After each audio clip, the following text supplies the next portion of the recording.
Vaccination का एक समय ज़रूर होता है, लेकिन कोई ऐसा नहीं है कि हमको नहीं होगा तो लेकिन हमारे द्वारा किसी और को हो सकता है। वास्तव में अगर देखा जाए तो कोविड अभी तक कभी गया ही नहीं था। ये जो JN1 वेरिएंट आया है, ये थोड़ा-सा अलार्मिंग लग रहा है। बुजुर्गों को, बच्चों को, गर्भवती महिलाओं को ज़्यादा सतर्क रहना है।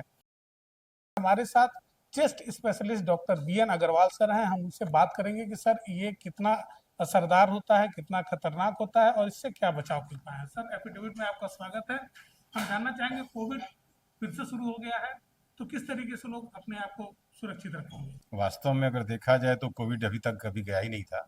दुनिया के कुछ-कुछ हिस्सों में थोड़े-थोड़े पेशेंट हमेशा मिलते ही रहे, पर अब ये जो JN1 वेरिएंट आया है, ये थोड़ा-सा अलार्मिंग लग रहा है। बट चूँकि हम इंडियंस में काफ़ी अच्छा वैक्सीनेशन हो रखा है, लगभग 70% लोग वैक्सीनेशन लगा चुके हैं जो गवर्नमेंट के डाटा के हिसाब से, तो एक इम्यूनिटी ऑलरेडी उस वायरस के प्रति लोगों में अभी भी है। और ये जो JN1 है कोई नया चीज़ नहीं है, ओमिक्रॉन का ही एक सब वेरिएंट है, उसी की एक उप प्रजाति है। इसलिए उम्मीद है कि इसके अगेंस्ट जो भी वैक्सीन का हमारे अंदर एंटीबॉडी बने हैं, वो अभी भी काम कर सकते हैं।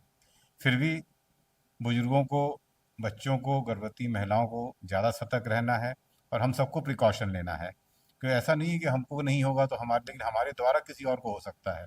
हम हेल्दी रहें, हम एक कैरियर का काम करें, इसलिए हम सभी को मास्क लगाना है, सैनिटाइज़र का इस्तेमाल करना है, दूरी बना के रखनी है, पब्लिक प्लेसेस पे जाना अवॉइड करना है।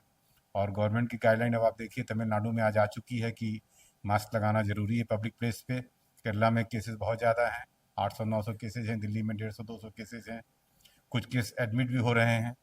तो यह कह देना कि हम बिल्कुल लापरवाह हैं, ऐसा उचित नहीं है, हमें सतर्क रहना पड़ेगा और कोविड अप्रोप्रिएट जो भी प्रोटोकॉल है उसका पालन करना सबको है।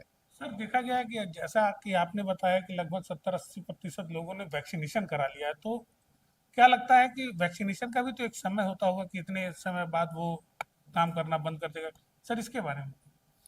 जी, ये होता है, वैक्सीनेशन का एक समय ज़रूर होता है, लेकिन वैक्सीनेशन के द्वारा जो एंटीबॉडी बनती है, वो एंटीबॉडी आपके अंदर लाइफ लॉन्ग रहती है। उस एंटीबॉडी की मात्रा समय के साथ-साथ कम होती जाती है, लेकिन ऐसा नहीं है कि ये हमेशा के लिए ख़त्म हो जाती है। तो कुछ ना कुछ इम्यूनिटी हम लोग के अंदर पहले से है और अगर एंटीबॉडी की थोड़ी-सी भी मात्रा है, तो वह काफ़ी हद तक आपको गंभीर तो नहीं होने देगी, ऐसा अनुमान लगाया जा रहा है। सर जो नया वेरिएंट है JN1 उसका जो लक्षण है उसके बारे में क्या जानकारी।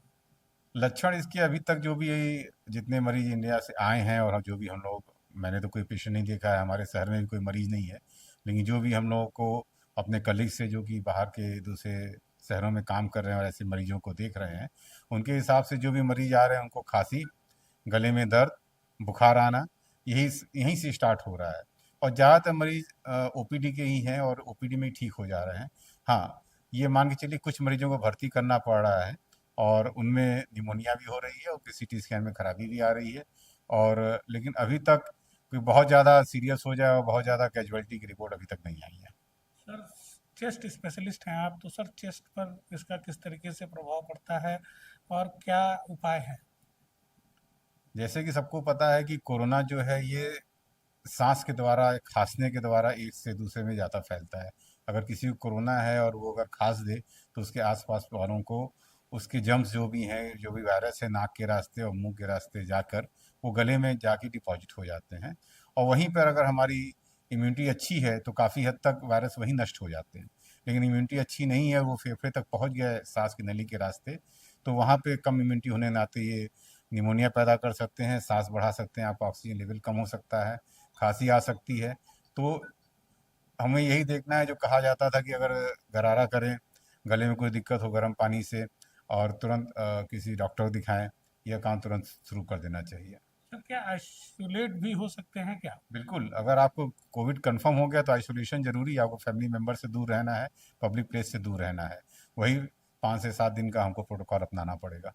सर कुछ मेडिसिन भी हैं क्या स्पेशली इसके देखिए, लिए। कोरोना की कोई भी अभी तक टाइम टेस्टेड मेडिसिन नहीं है कि हम ये कह दें कि हाँ इसको आप ले लें तो कोरोना आपका 100% ठीक हो जाएगा।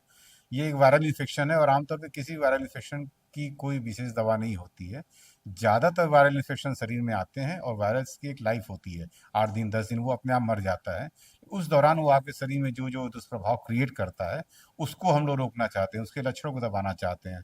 मसलन अगर किसी को मान लीजिए बुखार है तो पैरासीटामॉल दे दिया, गले में दर्द है तो गरारा बता दिया, बिटाडीन से या नमक के पानी से गरारा कर ले। तो मेन तो यही है, पैरासीटामॉल से उसको दबाना है। खांसी की सिंपल दवा कोई भी दे सकते हैं हम। तो ये 2-3 चीज़ ही अपनाना है, उसके लक्षणों को दबा सकते हैं। वायरस नहीं मरता है, वायरस अपने नेचुरल वे में अपने आप मरता है। पर किसी किसी में जहाँ इम्यूनिटी कम है, मरने के पहले बहुत नुकसान कर देता है शरीर में, वह मरीज सीरियस हो सकता है। तो दर्शकों, आपने देखा और सुना भी कि किस तरीके से कोविड अभी भी पूरी तरीके से गया नहीं है और हमें अभी भी 2 गज की दूरी और मास्क है जरूरी का जो नियम था उसे फॉलो करना होगा। उससे हम अपने साथ अपने परिवार को भी सुरक्षित रख सकते हैं। यह खबर आपको कैसी लगी, हमें अपने कमेंट्स के माध्यम से जरूर बताएं। एफिडेविट लाइव के लिए गोरखपुर से निखिलेश प्रताप सिंह।